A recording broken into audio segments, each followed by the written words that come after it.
acá al caserío El Mozote. Mi nombre pues es María Crescencia Chicas Amaya.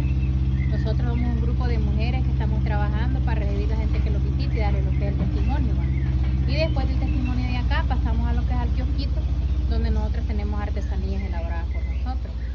Y acá pues como podemos ver estamos en el lugar donde están todos los nombres de las personas que se lograron reconocer nomás. Acá no están todos porque pasan más de 1000 personas los que masacraron. Pero, y los restos pues de estos nombres que están escritos acá, los tenemos enterrados acá. En esa ahí. Parte, sí, ahí, toda esa parte sí están enterrados acá. Todas las personas. Sí, las que se lograron reconocer nomás. Porque acá pasan más de 1000 personas las que masacraron.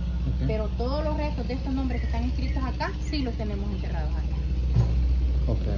Pero acá primeramente para hacer lo que fue la masacre, reunieron la gente de los caseríos alrededores, los engañaron, los dijeron pues que iba a venir la Cruz Roja a darles alimentación. Y como en realidad pues en ese tiempo había una gran necesidad de la alimentación, toda la gente creía que sí que los iban a dar alimentación. Toda la gente buscó para acá. Ya cuando estaba toda la gente reunida acá, fue que entró el batallón Atelacat, mandado por Domingo Monterrosa, a hacer lo que fue la masacre. Para empezar a masacrar, primeramente hizo grupos. Las mujeres aparte, los hombres aparte, los niños aparte y las muchachas aparte. Las muchachas fueron las últimas que masacraron, porque a ellas las subieron al Cerro de la Cruz, al Cerro Chingo, hicieron barbaridades con ellos. Por eso restos de muchachas casi no se encontraron. ¿Ellas fueron violadas? De todo hicieron con ellas, de todo. Por eso restos de muchachas casi no se encontraron, porque la muerte que le dieron a ellas fue demasiado. Después de que las violaron, pues hicieron más barbaridades con ellas. Es que por eso le digo que restos de muchachas casi no se encontraron, porque la muerte que le dieron a ellas fue demasiado cruel. Más que todos los que se encontraron fueron los restos de los niños, de los hombres y de las mujeres. Porque los hombres fueron masacrados acá, en esa calle que vemos ahí. En estas casas que vemos al frente, habían casas en ese tiempo. Nada más que en ese tiempo las casas que habían eran de bajareque y de adobe. Los hombres, pues después de que los masacraron, los cuerpos los lanzaron ahí en las casas y destruyeron cuerpos. ¿En cuáles casas? En las casas que habían acá enfrente, porque todo esto que vemos acá ahorita, todo es construido de nuevo.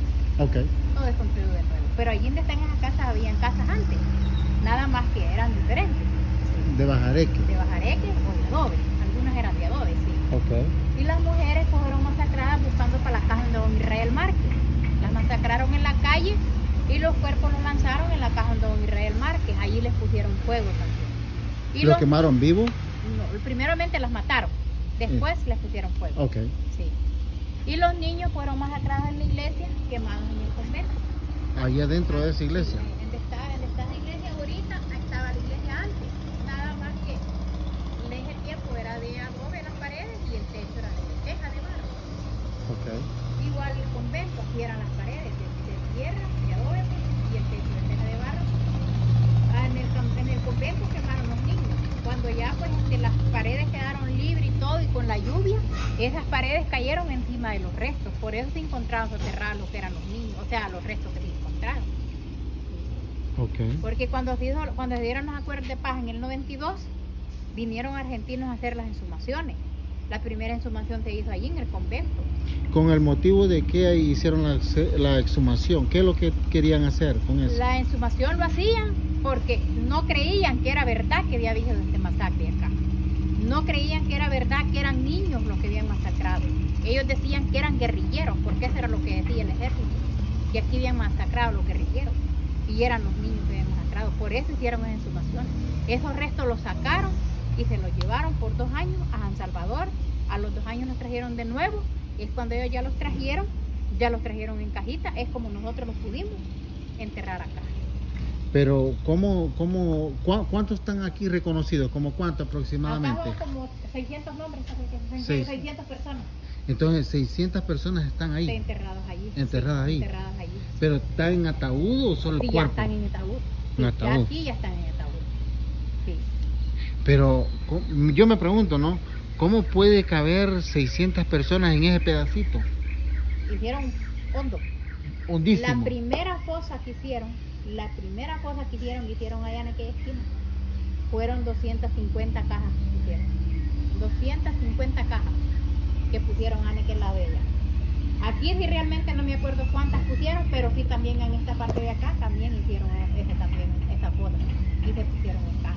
Lo único es que como los restos que encontraron No eran restos enteros, no que eran pedacitos así, pedacito por pedacito. En los niños eran cajas chiquitas así, chiquitas. Venían varios restos ahí. Y en los hombres, en los adultos, eran cajas grandes. Esas sí eran cajas grandes, pero también venían varios restos. Ok. Entonces, me pregunto yo, ¿cómo poder saber de que el huesito de un niño todos eran de él? ¿Sí me explico?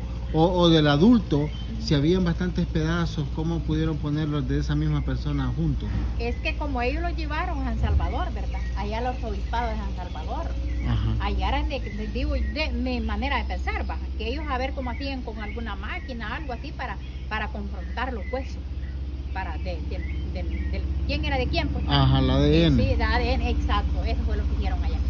Por eso se tuvieron ese montón de tiempo para tenerlos allá. ¿Y usted en ese tiempo cuántos años tenía? Yo tenía 11 años y era mamá y papá para 3 hermanos míos menores que mí. Yo me fui de acá de este masacre en el Mozote 1 hora antes. ¿Pero porque usted sabía o se fue por casualidad? Por casualidad y porque teníamos 3 días no nos probaban bocado de tortilla. Nosotros en ese tiempo vivíamos en Jocote Amarillo. Cuando pasaron recogiendo la gente, mataron a una señora al lado de arriba donde nosotros estábamos. Esos balazos los hicieron a nosotros que nos fuéramos para el monte. Estuvimos en el monte 3 días sin probar ni un bocado de tortilla.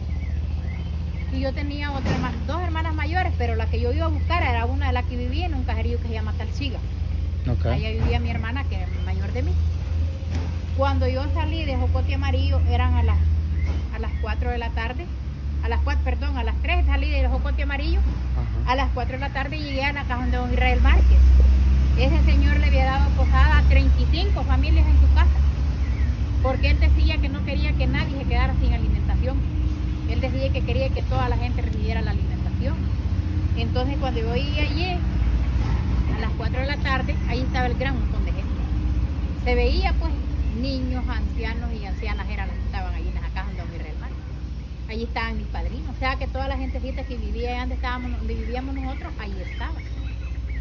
Pero como yo desde que salí del monte, yo iba para allá, para ese caserío de Talsiga, no me detuve allí. Estuve 1 hora, me estuvieron metiendo que me quedara allí, porque allí estaba Rufina Maya.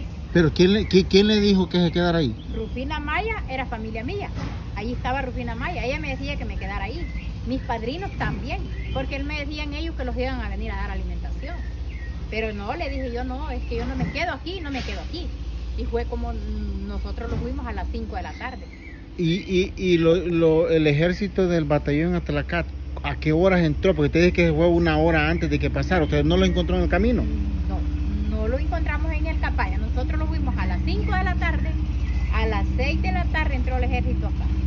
Ya entrando él acá no salía pero ni una gallina. Nosotros no lo encontramos al ejército porque lo fuimos en una vereda. Yo y Gira se conocían, pues a vereda. Una veredita que había a salir a la calle que va para Huateca. No subiste al desvío, porque si yo hubiera salido hasta el desvío, allí sí estaba el ejército ya. No lo vi porque no lo vi. Pero ¿quién más iba a hacer? Allí estaban gritando, allí estaban chiflando, allí estaban cantando, y se oía una gran cantazón de gallinas allí en ese desvío. Eran ellos, pues, ¿quién más iba a hacer? Porque ya las ellas estaban aquí en el motor. Cuando esto estaba pasando de que estaban reuniendo a la gente, o mejor dicho, ¿nadie sabía que el ejército iba a venir ese día? No. Eso fue de sorpresa. Nadie sabía. Es que la gente lo que esperaba era la alimentación que les iba a venir a dar. ¿Y quién les había dicho que le iban a traer alimentación? El mismo ejército. Pero nada más que pasaron días antes recogiéndola para acá la gente. Una parte del batallón hasta acá pasó diciéndole a la gente que todas se viniera para acá, que aquí nada les iba a pasar y que aquí iban a venir a darles alimentación. Antes, muchos días, 8 días antes, papá, de la masacre. Entonces la gente ya sabía del caserío, ya sabía que ellos iban a venir con comida. No, es que ellos no les decían, la Cruz Roja decían ellos. Ellos no decían que ellos iban a venir. Va a venir la Cruz Roja a darles alimentación. Oh. Eso es lo que ellos decían, no decían que ellos. Que ellos. No, ellos no dijeron, ellos decían que se vinieran todos para acá, que iba a venir a Cruz Roja a darles alimentación. Y cuando el ejército estaba aquí, nadie se empezó a preguntar, bueno, ¿qué hace el ejército aquí? Supuestamente era la Cruz Roja. Nadie pudo hablar nada. nadie. De donde que entraron ellos, ya entraron pues matando gente. De donde que venían de Arambala para acá, pues ellos ya venían y entraban, los mataban y los habían tirado. ¿Quién podía hablar nada? Nadie podía hablar nada. Porque los hombres los enterraron aquí en la iglesia durante recogían los niños de 0 días, como dije, hasta 12 años. Los encerraron a los hombres en la iglesia. Durante eso recogieron todos los niños y los encerraron. Los sacaron los hombres solo para matarlos y encerraron a los niños. Y masacraron a las mujeres. Es que eso, o sea que no, pues nadie podía decir nada. Y Rufina Maya fue la única sobreviviente de la masacre en el Mozote. Hay algunos que no creen, bueno, creo yo, un poquito que he oído yo, que dice el ejército que ella no es verdadera lo que dice. Que Rufina Maya no es verdadera. Ajá, lo que está diciendo es que ella era sobreviviente, era sobreviviente. Sí, el ejército dice. Decía, ajá. Decía, claro, pues, acuérdese que cada quien va a decir su versión. ¿Cómo no? Mire, Rufina Maya, cuando yo me fui de aquí del caserío de Mozote, de la casa de don Israel Márquez, allí estaba Rufina Maya. En la casa de don Israel Márquez, allí estaba con sus hijos. Ajá. Y su esposo. Y yo me fui de allí y 1 hora después entré al ejército, que ya entrando ellos ya no salía pero ni una gallina. Ella se quedó, pues allí estaba. Ella, como les digo, fue la única sobreviviente porque ella sí vio con sus propios ojos. A ella le masacraron 4 hijos y el esposo cuando la masacre aquí en nosotros. Sí, ella fue la única sobreviviente. Pues. Pero yo ahí les digo que quien hizo el milagro para que ella quedara viva fue Dios. Nadie más, pues. Sí. Nadie más, no que Dios. Porque imagínense cuando le masacraron, porque a ella no le quitaron la niña para venir en el encerrar niña nomás, la niña de 8 meses de nacida que le masacraron. A ella no se la quitaron porque no la entregó. Pero como no la quería entregar, vinieron, ella tenía a su niña, vinieron y le pegaron con la culata de fusil en los puños de las manos. Aflojó la niña Rufina Maya y ¿Y cayó la niña al suelo? Claro, cayó la niña al suelo, vino un soldado y la lanzó para arriba y la esperó con un cuchillo de 2 filos. No, así diga. le masacró la niña, el ejército, a Rufina Maya. En ese momento, Rufina Maya gritaba que ella quería morir y que ella quería morir y que ya no quería sufrir más. Y entonces, de ese momento que le masacraron a la niña Rufina Maya, de ese momento, a ella la dejaron de último para todo. La fueron a encerrar donde tenían las mujeres encerradas. De allí para masacrarla a ella la sacaron en el último grupo de mujeres, de 22 mujeres, para masacrarla. La anduvieron maltratando, le dijeron malas palabras, la tiraban boca abajo, le pegaban con la culata del fusil. De allí la fueron a formar buscando para la casa de don Israel Márquez. Era la última de la fila, dice Rufina Maya, un testimonio. Dice, yo estaba en las filas de la muerte, dice, el testimonio de ella. Era la última de la fila. Cuando ella vio, dice, que solo faltaban 3 mujeres dice, para masacrarla a ella, dice, y a la par de donde ella estaba un árbol de manzano. Lo que hizo fue, dice, poner las manos de esta forma y decir, Dios mío, que me esconda, y se hizo debajo del árbol de manzano. Así fue como ella se pudo sobrevivir de este masacre. Sí. Cuando esto estaba pasando, me imagino que en toda esta localidad estaba el FMLN, ¿no? ¿O no? No, si hubiera estado el FMLN, no entra fácil el ejército a masacrar a esta gente. No había guerrilla en ese tiempo, aquí no había nada. No había guerrilla. No había nada. Por eso la gente murió. Porque ellos no se metían con el uno ni con el otro. Según lo que yo tengo entendido, de que el ejército pensaba de que el caserío por completo le estaba pasando información a la guerrilla, ¿no? Es que el ejército después de este masacre, o sea, ellos traían varias versiones. Ellos traían varias versiones. Decía, quitándole el agua al pez, se muere el pez. Quitándole la montaña también se moría lo que era la guerrilla, decían ellos. Que para ellos la montaña era la población y el agua también era la población y la guerrilla era el pez. Pero le digo, acá sinceramente la gente no se metía con nadie. Ellos creían mucho en Dios y por eso murieron, pues, esperando la alimentación y sabiendo de que ellos no se metían con el uno ni con el otro, por eso no agarraron para ningún lado. Se quedaron esperando la alimentación. Aquí no había ejército, aquí no había guerrilla, aquí no había nada. Y eso era lo que el ejército pensaba, de que aquí era la montaña y los guerrilleros. Y también, como usted se puede dar cuenta, que este caserío del Mozote está tan lejos de la ciudad, tan lejos. Lejísimo.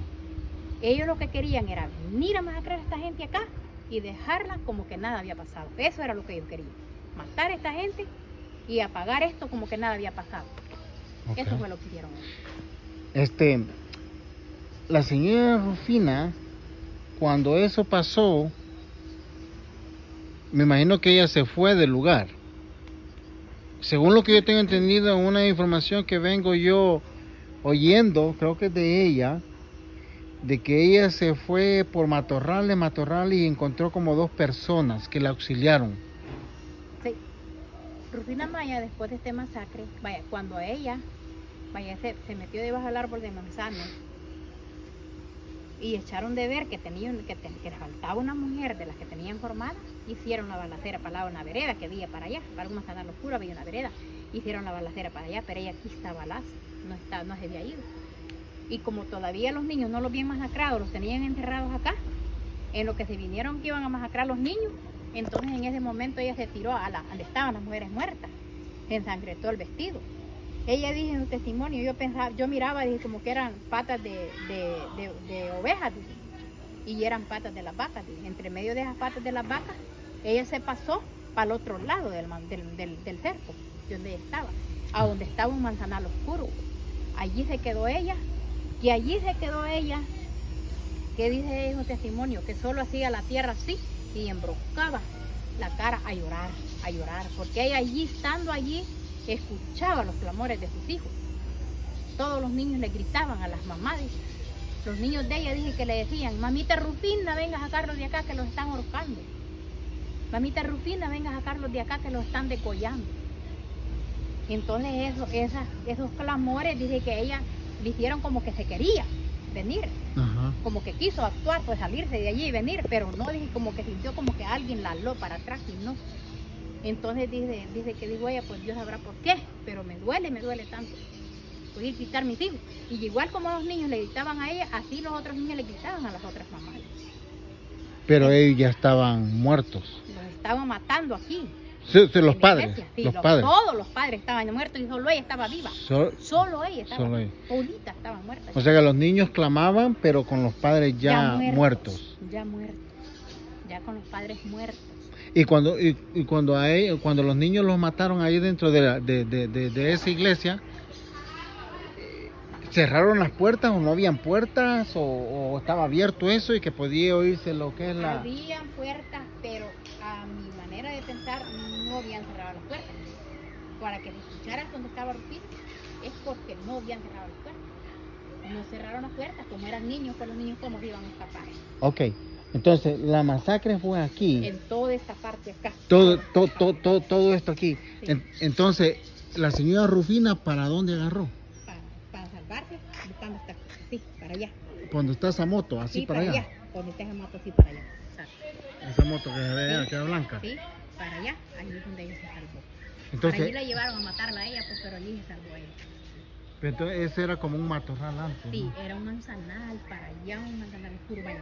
Cuando ya ella se quedó allí y escuchaba los clamores de los niños y todo eso, ella se tiró y mejor se fue. Porque esto eran a las 7 de la noche cuando empezaron a masacrar niños. Aquí estuvieron 3 días masacrando niños, masacrando a la gente, pues 3 días. O sea que no mataron a la gente en una sola vez. No, aquí estuvieron 3 días. 3 días masacrando a la gente. Pero entonces, ¿qué hacían? Porque si tenían fusiles ellos, que los torturaban cortándole pedazos de dedos y todo eso. Exacto. Es que no solo los agarraban a matarlos. No que mire, cuando vino Santiago González de la radio Venceremos 8 días después de la masacre, todavía encontraron niños colgados en ese árbol de mango. Porque aquí los niños no mire que los colgaban con las corrillitas de los pantalones que ellos andaban. Ajá. Es que ellos no estuvieron despacio pues, masacrando a la gente acá. No estuvieron a la carrera, no quisieron lo que quisieron y después masacraron. Eso usted dice que fue ordenado por Domingo Monterrosa. Domingo Monterrosa. Domingo Monterrosa creo que le pusieron le puso una trampa porque después de este masacre la radio Venceremos anunciaba este masacre. Ajá. Y ellos lo que no querían que esto saliera a la luz, pues eso era lo que ellos no querían, que esto saliera a la luz. Vinieron y él que luchaba por de capturar la radio Venceremos. Entonces le quiso la guerrilla fue dejar de transmitir la radio Venceremos por 3 días y ponerle las trampas para de que él dijera que era la radio Venceremos que llevaba. Y era mentira, como una bomba de tiempo que se le puso. Cuando él se levantó con la alegre con la radio Venceremos, era la bomba. Cuando él se levantó, ¡pum! Chocaron los cables para que explotara la bomba. Él fue en el cerro de Huateca, en el cerro de cementerio de Huateca, allí fue derribado Domingo Monterrosa.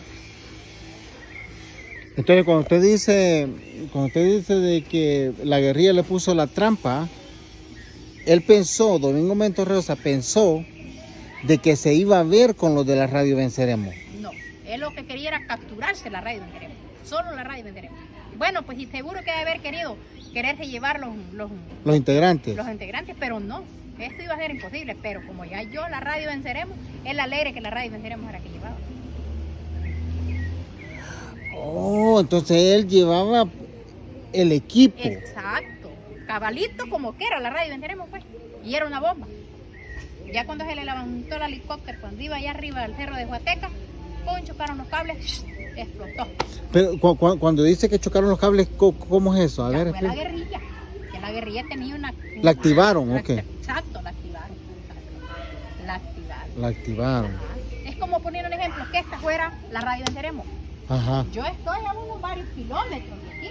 Sí, sí. Yo que soy la guerrillera, ¿va? Ajá, sí, sí. Entonces vengo y como Domingo Monterrosa es usted, pues, y se levanta la radio Venceremos. Vengo y la agarro. Y la agarra Lady y les llama a los oficiales de ella que lo esperen, que él sí capturó la radio Venceremos y que la lleva y que allá se van a reunir a tales horas. ¿Qué? Cuando ya se levante el helicóptero, ¡pum! ¡pum! Cae explotado. ¿Y cuántos iban con él? Mire, sinceramente, no me recuerdo ahorita cuántos iban con él, pero no me acuerdo si dicen que iban 7 o 4, pero que en cuenta iba hasta un sacerdote que había traído él.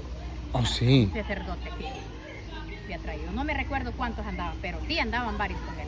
Sí. Okay. Varios andaban otros oficiales y traía un sacerdote también, porque él decía pues, que andando con el sacerdote y andaba Dios con él. Pero si no lo andaba en su corazón, ¿cómo iba a andar con él Dios? No, mentira. Sí, ¿verdad que sí? Sí, sí, claro. Usted puede ser muy sacerdote, puede ser, y puede andar a la par de mí. Si yo ando haciendo las cosas malas, ¿cree usted que Dios va a estar conmigo? No, mentira, no va a estar conmigo. Aunque usted ande conmigo, aunque usted sí tiene Dios en su corazón, pero yo no lo tengo, no hago nada. Y en ese entonces creo yo que era el presidente Napoleón Duarte, ¿verdad? En ese entonces, no. Cristianes, como creen que era. Pero Cristiani creo que fue el que firmó los acuerdos. Pues sí, ese fue Napoleón Duarte, ¿va? Duarte estaba al principio, después fue Cristianes, exacto, sí. Y esos señores, ¿qué decía el presidente de esta masacre? ¿Qué decía? Porque una cosa es lo que decía el ejército. Que esto era mentira. Decía él. Los presidentes decían, todo esto era mentira. Eso era mentira. ¿Qué era mentira? El testimonio que daba Rufina Maya para ellos era mentira. Sí. Y a esta fecha, ¿qué ha pasado con este caso? Hasta el momento todo esto ha quedado impune. Hasta el momento no ha habido nada, no ha habido justicia, todo ha quedado impune. No hay ninguna respuesta de nada. ¿Y qué dice Bukele de esto? Pues Bukele no dice nada. No. Bukele, según oigo yo, que no ha querido ni entregar el papeleo, los archivos que dicen de los familiares de las víctimas. Ese es lo que yo me doy cuenta, que no ha querido entregar eso. Ok, y si digamos que Bukele los persigue a los militares, creo que no va a hacer pagar los militares que están actualmente. No, ellos no tienen nada que ver. Va a ser pagar los culpables, tienen que buscar los culpables. ¿Quiénes fueron los culpables? ¿Y estarán vivos? Solo Dios sabrá allí, porque a saber si serán vivos o serán muertos. Ya han de estar bien ancianos, de seguro guasa. ¿Verdad? Sí. Ok, y la señora Rufina, veo que hace poco murió, ¿verdad? Sí, ella murió el 6 de marzo del 2007 y ella antes de morir pidió que ella quería ser enterrada acá, así es que ella está enterrada acá. Ok.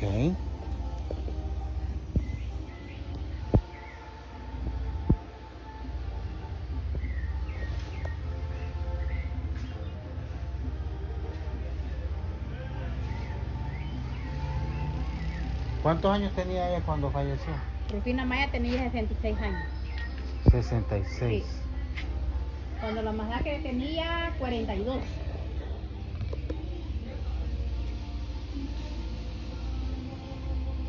Si gusta, pues pueden pasar al kiosquito. Ya tenemos un cuadro con fotos tomadas 8 días después de la masacre, que es de los tomó Santiago González de la radio Venceremos. Ajá. Y me han dicho que tienen otro monumento, no sé qué, para allá o no. Sí, hay otro monumento que se llama Reconciliación y Paz. Está a 1 kilómetro de acá, de aquí en Mozote. Pero allí, como le digo, allí no tiene nada que ver con lo que es la masacre en el Mozote. El que sí tiene que ver con la masacre en el Mozote es acá, porque acá están todos los nombres de las personas. Ok. ¿Y a dónde es que está no sé cómo le puedo llamar, pero están todas las armas? Un museo. Ajá. En Perquín. Perquín. Ese es en Perquín, sí. Ahí donde está todo, están varias bombas. Vestigios de lo que era en la guerra. Ajá. Están en Perquín. Ok. Sí. Acá pues tenemos lo que es el cuadro de fotos tomado 8 días después de la masacre. Esto lo tomó Santiago González de la radio Venceremos. Como podemos ver, acá está la foto de Rufina Maya, 8 días después que ella regresó a buscar los restos de sus hijos, que fue imposible poderlos reconocer porque los habían quemado. Y acá pues estos, como podemos ver, son restos, mire, ¿ves? Acá en la ranchería, en los toriles, que ahí no encontraban las personas, ahí las masacraban y ahí las dejaban tiradas. Mire, aquí está una señora ahí, quedó como con sí, la boca abierta, ajá, ¿no? Sí. Qué santa, ahí se ve ella. Bien terrible, sí. ¿Esa señora no la reconoce usted? No. Sí. No.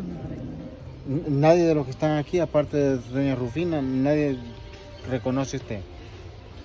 Ninguno. No. Estos son los señores de la radio Venceremos. Sí, esos eran los de la radio.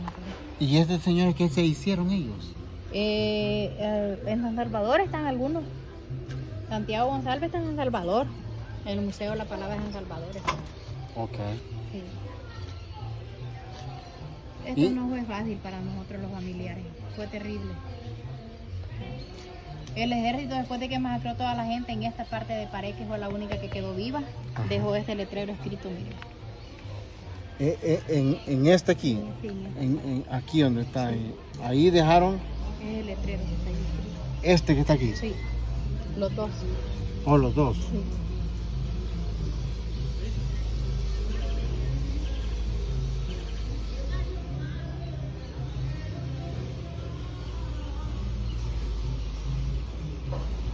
Dice por la patria y con Dios. Y como le digo yo, que el ejército se equivocó en la forma de venir a masacrar a esta gente acá de Caserío y Mozote, porque él decía que terminaba con la guerrilla, pero todo fue al contrario, porque la guerrilla después de este masacre creció. Aquí ya es la guerrilla, mire, esta es la guerrilla. Ellos están preparando militarmente para salir a combatir. El camuflaje que ellos usaban era tile, monte y barro. Ese era el camuflaje que usaban para prepararse las fuerzas especiales para salir a combatir. Eso es donde la guerrilla. En la guerrilla. Sí. Pero esta gente que está aquí, ¿tiene que ver con esta área? ¿O no? ¿O de todo el país? Solamente esta parte acá y esta parte de acá. Esta es más que todo, algunos eran guerrilleros. Sí, casi la mayoría. Estos eran prisioneros de guerra que entregó la guerrilla al ejército. Sí, la mayoría tienen que ver con lo que es la... Pero ya, como le digo, ya todo esto ya fue después de la masacre. Porque vaya, los que quedamos dijimos pues que no vamos a permitir que hay otro masacre como el que hubo en el Mozote. Nos tenemos que organizar, pues. Sí, que no quedaba de otra.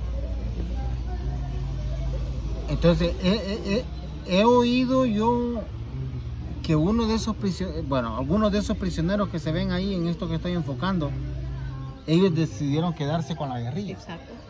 Vaya, porque estos fueron, estos soldados que están acá, estos prisioneros de guerra que están acá, esto los capturó la guerrilla. Alguna parte de ellos los capturó en Moscarrón y en la otra parte los capturó en San Carlos. Y aquí en este grupo de prisioneros de guerra había un coronel que había capturado a la guerrilla que se llamaba Coronel Castillo. Entonces el ejército a ellos no les interesaba tanto los soldados así, no, que a quien le interesaba más era el coronel que les habían capturado a la guerrilla. Porque les dolía tanto, porque también lo que fue la guerrilla, la radio Venceremos, había arreglado una canción para Coronel Castillo. Eso les dolía a ellos pues cuando escuchaban esa canción, que le iban a arreglar al Coronel Castillo. Entonces fue cuando ellos dijeron que sí se les entregaban los prisioneros de guerra. Entonces vino la guerrilla y le dijo que sí les entregaban los prisioneros de guerra, pero si ellos los permitían, llevar los compas heridos que teníamos en la guerrilla. para otros países. Entonces sí llegó a ese acuerdo, que sí los iban a dar permiso de entrega, de que se llevaran gente, o sea, que mandáramos los compas pues heridos a otros países. A que los curaran. A que los curaran, sí. Pero que los permitían, o sea, llevarlos para que les entregáramos a estos prisioneros de guerra. Entonces sí, se llegó a esa negociación y se hizo la entrega aquí, en la plaza del Mozote, se hizo la entrega. Como ve todito este grupo que ve usted, menos de la mitad se fue con ellos, con el ejército, y más de la mitad se quedó. Sí, se quedaron con la guerrilla, porque el trato que se les había dado, pues fue bueno, no fue malo. ¿Usted fue combatiente? Sí. ¿Sí? Sí, no quedó de otra. ¿Cuánto tiempo usted combatió? Yo estuve 4 años, pero no combatiente, no fui cocinero, pero sí anduve con la guerrilla. Sí, 4 años. ¿Su esposo también? No, mi esposo no. No tenía. Bueno, en aquel tiempo sí lo conocimos con un muchacho, pero no es él mi esposo hoy. Pero de la misma guerrilla. Sí, de la misma guerrilla. ¿Y él está vivo también? Sí. Muchacho. Sí, está vivo, sí. ¿Está aquí mismo en El Salvador? Sí, está aquí en El Salvador. Sí. Entonces, toda esta gente aquí, vamos a partir como de por aquí abajo. Quiero ver, vamos a ver. Vamos a partir como de por aquí, llegando aquí. Toda esta gente es de aquí del Mozote o de otra parte. Hay de diferentes partes. De aquí del Mozote creo que no. No hay nadie. No. ¿Y qué me puede decir usted de esta foto de ellas? ¿Por qué están así ellas? Ellas están así porque hay ser el camuflaje, como lo digo, que usaban para prepararse militarmente para salir a combatir. Ellos estaban allí preparando, como dije, en el río Arácter. Ellos, el camuflaje que usaban era este, pues, el lodo, tile, monte. O sea, mire, como ves, esto aquí, mire, aquí, estos que están aquí ya pasaron por esto, ¿ves? Ya pasaron por esto. Ya el camuflaje que ellos usaron era este, ya se prepararon y van aquí, ¿ves? Estos ya van a como un enfrentamiento, a llegarle al ejército cerquitita, que ni cuántas se van a dar. Donde pone el pie uno allí, lo pone el otro y llega al legítimo y no le escuchan el ruido, nada. Para eso se preparan.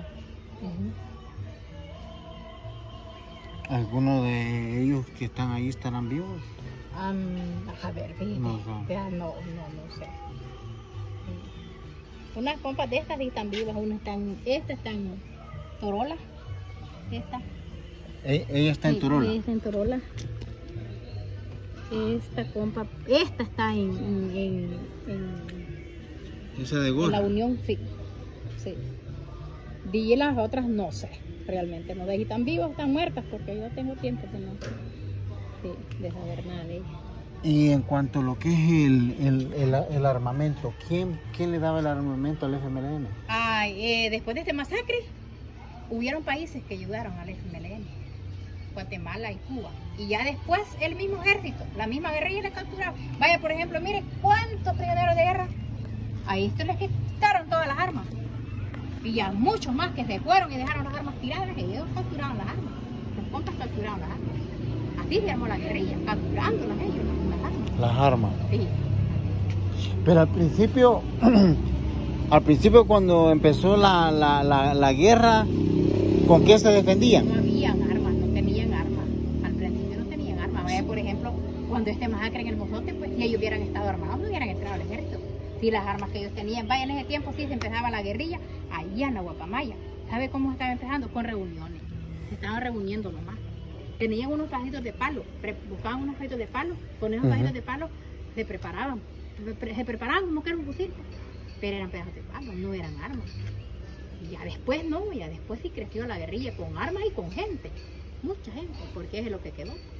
Pues sí, pero al principio no se defendían con machete, cuchillo, nada de eso, ¿no? No, porque como el ejército no le llegaba cerquita. Pues claro. El ejército era de lejos con armas. Ajá. ¿Sí? Bombas era que tiraba también el ejército.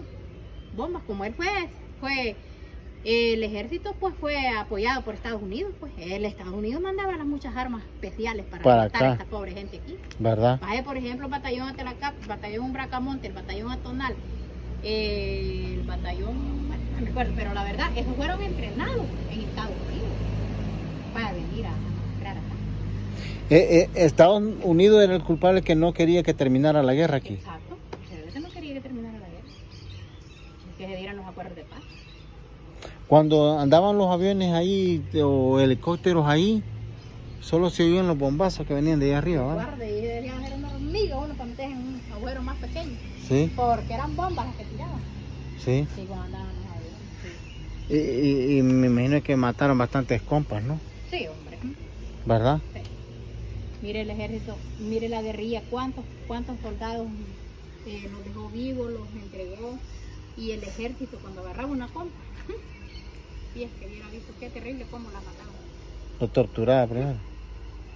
Mire, había compas que les quitaban el pecho, les sacaban los ojos, les quitaban las orejas. Terrible la muerte que le daban. Por uno mejor deseaba que no matara una bomba, que no mataran corriendo, no que lo fueran a agarrar, porque la muerte que les daba al ejército a los compas era terrible. Era terrible. Sí. Y aquí me imagino que viene bastante turismo, gente. Fíjese que viene, bueno, hoy después de la pandemia se ha calmado bastante, porque es bien poco lo que viene, pero bien poco, sí. Vienen, pero bien poco. ¿Viene gente de fuera del país? Sí, vienen internacionales y vienen también locales. Sí. Sí. Mucha gente que ni conoce la historia, de aquí, El Salvador, la gente ni conoce la historia. Yo cuando esto estaba pasando, yo creo que tenía algunos 7, 8 años. Yo tenía 11 años. Sí. Usted tiene, si voy a adivinarle, usted tiene como algunos 48 o 50. 52. 52. Sí. Ok, entonces yo era menor todavía entonces. ¿Verdad? Sí, entonces yo tenía... No, pues estaba tiernito, que eran 5 años. Pero yo oía todos los aviones arriba y unas grandes luces cuando tiraban los disparos, las luces que venían así. Sí. ¿Y de dónde es usted? Yo soy del departamento de La Paz. Ah, sí, también ahí estuvo fuerte. Sí. Sí, de parte de La Paz, San Salvador estuvo fuerte Sí, también. sí. Estuvo fuerte eso también. Si gusta, pues puede pasar adelante, que tenemos la artesanía elaborada por nosotros. Sí. Que no podemos ver. Ahí tenemos el libro con la historia y la libreta con fotos.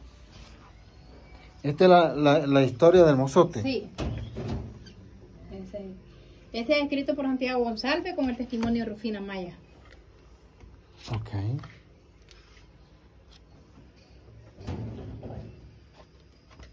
¿Y este es? Es la libreta de fotos. Tiene esos que están allí y muchos más.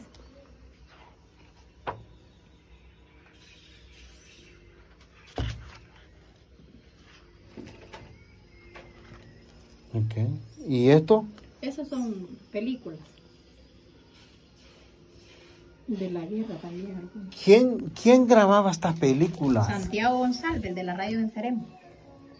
Sí, Santiago, el que trabajaba en la radio en Ceremo. Sí. Esta es la música de los Torobojes de Morazán, mire. Ve. La música originaria de los Torobojes de Morazán, de la música revolucionaria. Allí salen todo el grupo.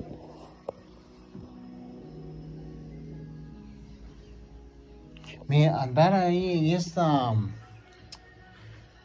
Andar en la... ¿Cómo se llama? En la guerra. Hay videos. Entonces, ¿solo era una persona grabando todo el país o qué? O sea, había una persona de cada departamento. Ajá. Aquí en Morazán era Santiago. Y como andaba Jonás, Mariposa, todo eso también andaban grabando. Mandaban radistas. ¿Y a ellos nunca les pasó nada? Gracias a Dios, no, como ellos no salían así tan inmediato pues a las fuerzas, a pelear, pues, no que retirado de los enfrentamientos. Se quedaban ellos para grabar. Pero yo miro unos videos y ellos están como a la par de los soldados, se mira, como que están a la par de los soldados. Sí, tienen que estar a la par de los compas. De los compas, ah, sí, Exacto, sí. a la par de los compas. Correcto, sí, correcto, ahí yo los miro cerca. Sí. Yo los miro cerca. Y el padre Romero, ¿A dónde lo mataron? ¿O cómo? En San Salvador. Monseñor Romero fue en San Salvador, fue antes de ese masacre. Sí. Creo que con otros jesuitas. Sí, con varios jesuitas. Sí. ¿Que dónde eran ellos? ¿De Italia? ¿Dónde eran ellos? No, el padre era de aquí, de El Salvador, era el padre. ¿Pero los jesuitas de dónde eran? Los jesuitas, no, realmente no sé. Quien era de Bélgica es el padre Rogelio Poncel, que es quien andaba en la guerrilla. Padre Rogelio Poncel, que es quien andaba aquí en la guerrilla. Sí. Pero era un padre. Sí. ¿Y usted siempre está aquí como guía turística para las personas que vienen? Sí, siempre. Nada más como les decía, pues acá somos un grupo. Un día estamos una, otro día otra, tomamos turnada. Ok. Sí, nosotros contamos acá pues estamos acá para dar lo que es la historia y lo que es la artesanía que tenemos nosotros acá a la venta. Sí. Y los esperamos aquí porque nos visiten. Pues. Sí. Ese bolso que está ahí está bonito. Sí. A ver, déjenmelo ver. Entonces lo que está allá no tiene nada que ver con lo del mozote. Masacre, no. ¿Cuál de estos? El otro, ese que está enfrente. Este. Uh-huh.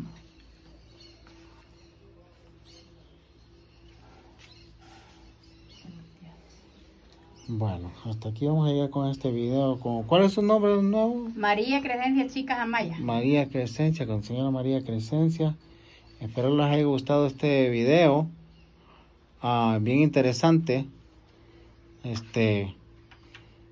Después de muchísimos años de esto que ha pasado, 30, 40 años atrás, estamos reviviéndolo. Bueno, gracias a todos.